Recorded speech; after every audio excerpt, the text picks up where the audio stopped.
Cerita Arwah Berduka, volume yang ke-7, bagian yang keempatnya, kini akhirnya seketika langsung dibuka dengan sebuah potongan panel cerita singkat yang sangatlah luar biasa menarik. Karena pada kesempatan ini, maka kita pun akan diperlihatkan tentang seperti apakah jalannya sebuah rencana tahap pertama yang kebetulan sekarang sudah dilakukan oleh Cray pada video sebelumnya. Oleh karena itu, maka tanpa perlu berlama-lama lagi, sekarang mari kita langsung masuk saja menuju ke dalam pembahasan utamanya.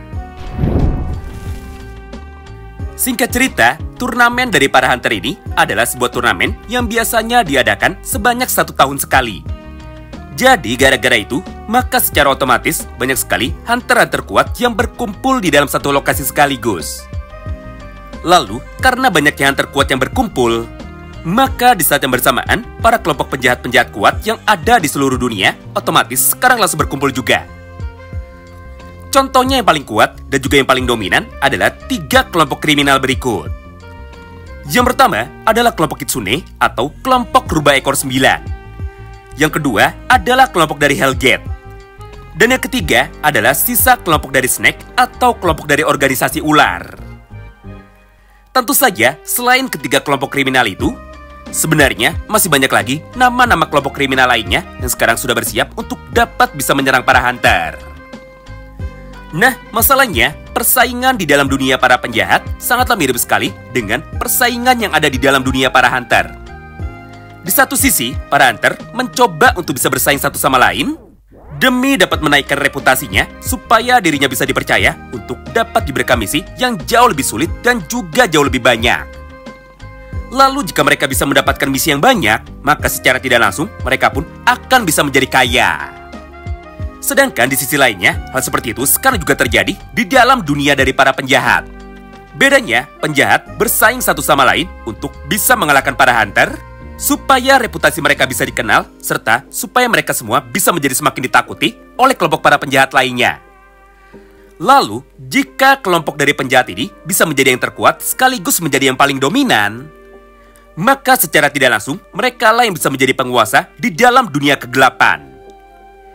Ya, intinya penjahat dan juga hunter memiliki tujuan yang sama, yaitu mereka sama-sama ingin mendapatkan ketenaran untuk dapat bisa menghasilkan uang, walaupun caranya saat ini berbeda. Nah, gara-gara keadaan seperti itu, maka tidak heran jika kelompok rubah ekor 9 yang sekarang dipimpin oleh Gav, akhirnya mereka pun malah setuju ketika diperintahkan oleh bos mereka, yaitu oleh Cray, untuk dapat bekerja sama dengan anggota parti dari Thorsnake yang merupakan parti dari para samurai. Tapi masalahnya, Thorsnake adalah parti yang barbar, bahkan jauh lebih barbar dan juga jauh lebih kejam daripada para parti lainnya yang ada di dalam klan First Step. Sehingga, walaupun pada dasarnya Touka diberikan tugas oleh Cray untuk dapat bisa mencari informasi saja, namun di dalam praktiknya, Touka pun malah memutuskan untuk bisa membantai para lawannya hingga tidak ada satupun yang tersisa. Intinya, Touka mirip seperti Luke, tapi dia versi wanitanya dan juga dia bekerja demi uang. Jadi ketika dirinya melihat lawan yang kuat, maka Touka pun tidak akan bisa menahan diri untuk bisa membunuhnya atau minimal untuk bisa menyerangnya. Gara-gara perbuatan dari Touka tersebut, maka secara otomatis satu persatu pasukan kelompok dari para penjahat yang kebetulan sedang bersembunyi di sekitar kota untuk dapat bisa menunggu waktu yang tepat demi dapat menjalankan misinya, maka di saat yang bersamaan itu, mereka pun sekarang malah menjadi terbunuh, serta kelompok dari mereka kini akhirnya berhasil dihancurkan hingga sama sekali tidak ada yang tersisa. Bahkan, saking hebatnya kekuatan dari Touka dan Cho, maka di dalam potongan dialog ini, Gav yang merupakan hunter level 7, kini akhirnya seketika langsung berkata kepada teman-temannya, "Gila, aku tahu Touka dari parti Thorsnake adalah orang yang sangat kuat. Tapi tidak kusangka dia sehebat ini dan juga dia pun sekejam ini. Gara-gara itu, aku pun sekarang menjadi bingung sebenarnya siapakah yang paling jahat di antara kelompok kita berdua. Karena sebagai kelompok parti dari para hunter, mereka adalah parti yang sangat brutal, serta mereka pun adalah parti yang sangat haus darah, tidak seperti kelompok dari parti yang lainnya." Lebih hebatnya lagi, Gav pun sekarang sama sekali tidak menyangka bahwa rajanya sendiri atau bosnya sendiri, yaitu Cray, kini justru malah bisa memberikan perintah kepada kelompok parti dari Thorsnake. Sehingga gara-gara perbuatan dari Cray itu, Gav pun sekarang malah menjadi semakin yakin bahwa Cray yang merupakan raja mereka adalah orang yang benar-benar sangat kuat. Nah, singkat cerita, setelah beberapa saat berlalu dan juga setelah proses pembantaian dari kelompok para penjahat yang kebetulan sudah berhasil dilakukan oleh Touka dan Cho, maka di saat yang bersamaan itu, kabar dari Touka tersebut kini akhirnya langsung menjadi sampai tepat menuju ke telinga dari Garp dan juga ke telinga dari Rosemary yang kebetulan sekarang baru saja sampai tepat di dalam kotak lead untuk dapat bisa melakukan investigasi. Oh iya, sekedar informasi yang terlewat supaya kita semua tidak bingung. Intinya, ketika kemarin party dari Cry sudah memutuskan untuk bisa pergi, maka di momen yang sama itu juga lah Rosemary dan juga Garp langsung diberikan tugas oleh Raja untuk dapat pergi menuju ke dalam kotak lead dengan sebuah tujuan untuk dapat bisa melakukan sebuah investigasi.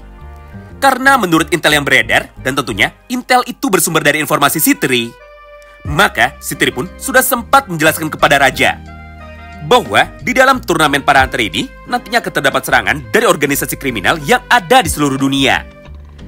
Jadi, demi memastikan keselamatan dari para hunter, maka Rosemary yang kebetulan sekarang sedang dihukum oleh Raja dan juga Garp yang kebetulan sekarang sudah pensiun, akhirnya mereka berdua pun kini malah diaktifkan lagi untuk dapat bertugas di lapangan. Itulah yang menjadikan alasan kenapa Rosemary dan juga Garp sekarang akhirnya ikut datang juga menuju ke dalam kota tempat dilaksanakannya turnamen dari para hunter ini. Lalu, setelah Rosemary dan juga Garp sekarang sudah mendapatkan kabar tentang perbuatan dari Touka dan juga Thorndyke, maka di momen yang sama itulah Garp pun lagi-lagi kini kembali menepuk jidatnya sendiri sambil berkata seperti ini kepada kita. Hah? Mereka lagi? Aku sebenarnya ingin sekali menghukum mereka karena mereka telah membunuh para manusia. Tapi masalahnya, semua manusia yang telah dikalahkan oleh Touka, mereka adalah penjahat dan juga kriminal kelas kakap yang sudah puluhan tahun sulit sekali untuk dapat kami tangkap. Bahkan, Rosemary yang merupakan seniorku dari dulu sampai dengan sekarang sama sekali tidak bisa menemukan mereka, apalagi bisa mengalahkan mereka semua.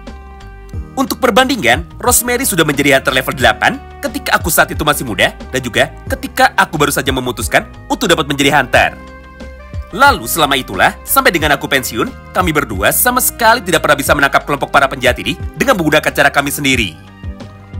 Tapi entah kenapa, ketika Touka dan juga party Thorndyke sudah memutuskan untuk bisa bergerak, maka mereka pun bisa mengalahkan para penjahat ini hanya dalam waktu 3 hari saja. Nah, mengingat Touka adalah anggota dari klan First Step dan ketua dari klan First Step ini adalah Cry Andre, maka sudah jelas ini ada kaitannya dengan Cry.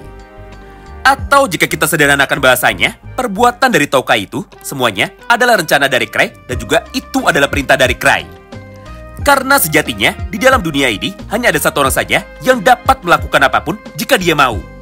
Dan orang itu tidak lain dan juga tidak bukan, dia adalah Cry itu sendiri.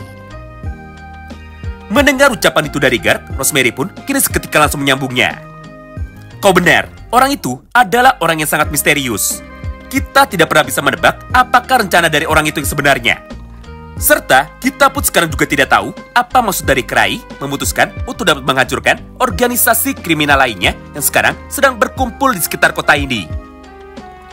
Pertama, apakah Cry melakukan hal itu karena Cry sekarang sudah sadar bahwa jika organisasi mereka tidak dihancurkan, maka kelompok Rubah Ekor 9 nantinya akan bekerja sama dengan kelompok penjahat lainnya untuk dapat membunuh para hunter yang ada di dalam kota ini. Yang kedua, apakah Cry justru malah melakukan hal itu karena Cry sendiri sebenarnya sudah tahu bahwa cara untuk bisa menghancurkan kelompok dari Rubah Ekor 9 yaitu adalah dengan cara mengalahkan kelompok dari para penjahat lainnya. Karena dengan cara seperti itu, atau dengan cara menghancurkan kelompok dari para penjahat lainnya, maka sudah jelas tidak akan ada yang bisa membantu kelompok dari Rubah Ekor 9 jika nantinya mereka sudah kita serang. Tapi masalahnya, kelompok dari Rubah Ekor 9 sama sekali tidak memiliki hubungan dengan kelompok dari para penjahat yang lainnya. Alias, mereka adalah kelompok independen yang sudah ribuan tahun bergerak di dalam kegelapan tanpa bisa kita deteksi. Dengan begini, aku pun menjadi semakin bingung, penonton pun menjadi semakin bingung. Yaitu, sebenarnya, apakah tujuan dari Cry? Ya, apapun itu. Yang jelas, Cry sudah melakukan proses pembantaian ini secara terang-terangan. Hingga kabar mengenai ini sekarang sudah tersebar kemana-mana. Sejujurnya, aku tidak heran jika Cry bisa melakukan hal itu. Karena faktanya, Cry memiliki kelompok terkuat di dalam ibu kota negara Zebrudia yang semua anggotanya memiliki gelar sebagai Ikitosen. Atau jika kita terjemahkan ke dalam bahasa Indonesia, semua anggota partai dari Grieving Soul memiliki kekuatan lebih dari 1000 orang. Lalu, semua ketua partai dari Clan First Step dianggap sebagai seorang hunter dengan kekuatan 1000 orang juga. Jadi, ketika Cry bisa menyatukan mereka semua di bawah benderanya, maka tidak heran jika Cry bisa melakukan hal yang sama sekali tidak bisa kita lakukan selama lebih dari puluhan tahun. Tapi meskipun begitu, sebagai seorang senior, kita tidak bisa mengandalkan Cry sepenuhnya. Karena pada dasarnya, dia adalah orang yang sama sekali tidak bisa diatur dan juga semua rencananya sama sekali tidak bisa kita tebak. Oleh karena itu, ketika saat ini Cry memutuskan untuk bisa bergerak dengan menggunakan caranya sendiri, maka sekarang mari kita bergerak juga untuk dapat mengalahkan kelompok penjahat yang tersisa, yaitu kelompok dari Hellgate. Mengingat berdasarkan informasi yang kebetulan sudah kita dapatkan, mereka semua akan segera melakukan sebuah pertemuan di dalam sebuah gedung yang kebetulan dekat dengan tempat kita ini. Nah, singkat cerita, mulai dari sanalah, Gark pun langsung mengambil sebuah kapak besi ukuran besarnya untuk dapat dia bawa bersamanya. Sedangkan Rosemary malah memutuskan untuk bisa pergi tanpa membawa apa-apa. Karena sejatinya, dia memang sudah kuat dari sananya tanpa perlu menggunakan kekuatan dari relik. Sebagai gambaran, inilah penjelasan dari Gark yang merupakan mantan murid dari Rosemary. Di mana, menurut dialog yang ada di dalam novelnya, Gark pun langsung berkata seperti ini kepada kita. Rosemary adalah penyihir yang sangat kuat, walaupun dia memiliki banyak sekali keterbatasan. Pertama, Rosemary tidak seperti Lucia. Di satu sisi, Lucia bisa menggunakan berbagai macam elemen sihir tanpa ada satupun terkecuali. Sedangkan di sisi lainnya, Rosemary hanya bisa menggunakan satu jenis sihir saja, yaitu sihir api, mulai dari dulu sampai dengan sekarang. Kedua, walaupun Rosemary hanya bisa menggunakan satu jenis tipe sihir saja, tapi faktanya, Rosemary bisa menjadi hunter termuda yang dapat mencapai level 8 sebelum rekor itu bisa dirusak oleh kemunculan dari Cry. Ketiga, Rosemary adalah orang yang sangat kejam.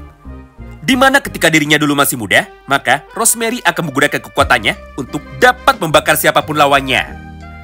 Gara-gara itu, Rosemary sampai memiliki status hampir mendekati seorang Red Hunter. Alias, Rosemary sering sekali mendapatkan hukuman dari negara ketika dirinya diberikan sebuah misi. Tapi meskipun begitu, Rosemary adalah orang yang sangat bisa diandalkan.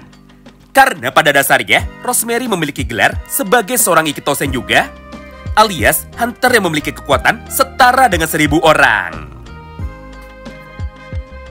Nah, sederhananya, setelah melakukan perjalanan selama beberapa saat, dan juga setelah menceritakan mengenai kekuatan dari Rosemary tepat menuju kepada kita semua, maka pada halaman yang berikutnya, Gark dan juga Rosemary kini akhirnya berhasil tiba di dalam lokasi pertemuan dari kelompok Hellgate.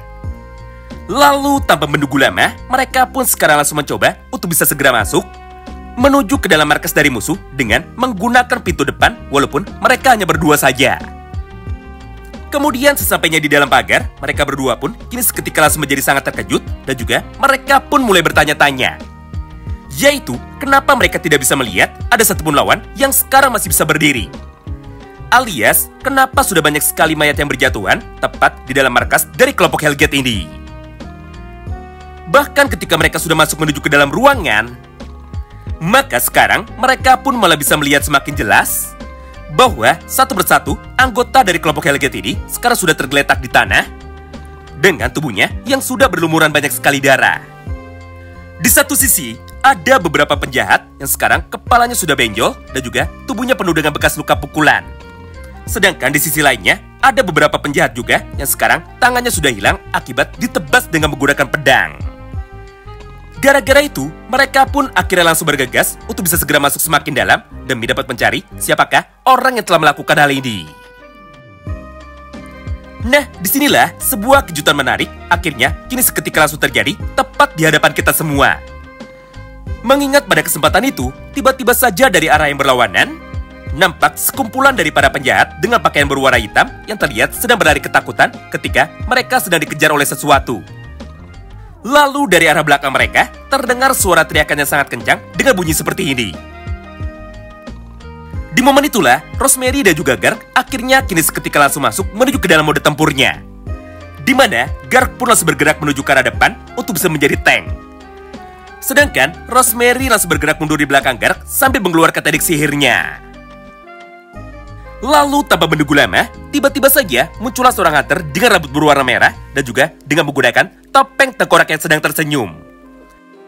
Kemudian hunter berambut merah ini kini langsung melayangkan tebasan pedangnya itu tepat menuju ke arah Gark. Menyaksikan hal itu, Gark pun sebenarnya sudah sadar bahwa hunter berambut merah ini adalah anak buah dari Cray, yaitu dia adalah Luke. Oleh karena itu, Gark pun segera mencoba untuk bisa menahan dirinya, serta dia pun langsung berteriak menuju ke arah Luke bahwa mereka adalah teman. Tapi sayangnya, Luke ketika menggunakan topeng adalah orang yang berbeda. Di mana di dalam praktiknya, dia pun sama sekali tidak peduli siapakah orang yang sekarang dia lawan. Akibatnya, Luke pun segera mencoba untuk bisa menebas tubuh dari Gark dengan menggunakan kekuatan dari tebasan pada kayunya itu. Sampai Gark pun kini langsung menjadi terjatuh karena sudah menerima serangan dari Luke yang kebetulan masih mampu dia tahan. Di momen inilah, Rosemary pun sama sekali tidak bisa tinggal diam. Hingga di saat yang bersamaan itu, dia pun langsung berkata seperti ini kepada Luke. "Hah? Bocah-bocah ini sama sekali tidak tahu sopan santun. Kalau begitu, aku akan sedikit membakarnya supaya dirinya saat ini bisa menjadi sadar." Lalu setelah mengucapkan semua kalimatnya itu, maka Rosemary pun segera menembakkan teknik sirapinya itu tepat menuju ke arah Luke. Namun, karena Luke adalah teman mereka, maka Rosemary pun sempat mengurangi mana dari kekuatan sihirnya itu supaya Luke saat ini tidak mati terpanggang.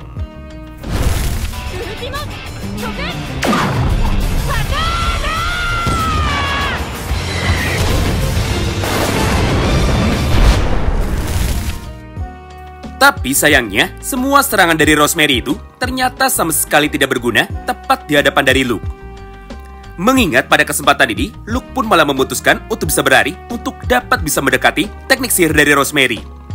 Kemudian ketika sihir bola api itu sudah mulai mendekat, maka dengan satu ayunan pedangnya, Luke pun berhasil membelah api itu mirip seperti membelah kertas.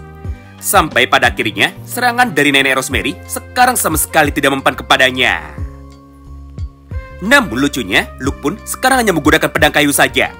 Sehingga, walaupun pada momen ini, Luke sudah berhasil membelah kekuatan sihir dari nenek Rosemary, tapi faktanya, pedang kayu dari Luke kini akhirnya justru malah langsung menjadi terbakar. Gara-gara itulah, Luke pun kini segera membuka topengnya, serta dia pun langsung berkata seperti ini kepada dirinya sendiri. "Cray-san, tolong maafkan aku, mengingat aku sekarang masih terlihat sangat lemah. Karena sebagai seorang pendekar pedang, aku pun sekarang sudah tidak bisa bertarung ketika pedangku sudah dirusak oleh lawan. Yang artinya, ini adalah kekalahan bagi diriku." Nah, di momen inilah, Rosemary dan juga Gark otomatis langsung menjadi sangat beruntung. Karena, walaupun pada dasarnya, Luke adalah pendekar pedang yang terkuat, serta Luke masih memiliki banyak sekali pedang cadangan yang disimpan di dalam sarung pedangnya itu. Tapi pada dasarnya, Luke adalah orang yang sangat bodoh, alias otak dari Luke agak sedikit error. Jadi berkat kesalahan dari Luke itu sendiri, yang kebetulan sempat ngambek setelah pedangnya dibakar oleh Rosemary, maka pada akhirnya, Luke pun kini seketika langsung menjadi sadar bahwa mereka bukanlah para musuh. Tapi mereka adalah teman-teman dari Cray, yaitu Gark dan juga Rosemary. Wow, menarik banget ya.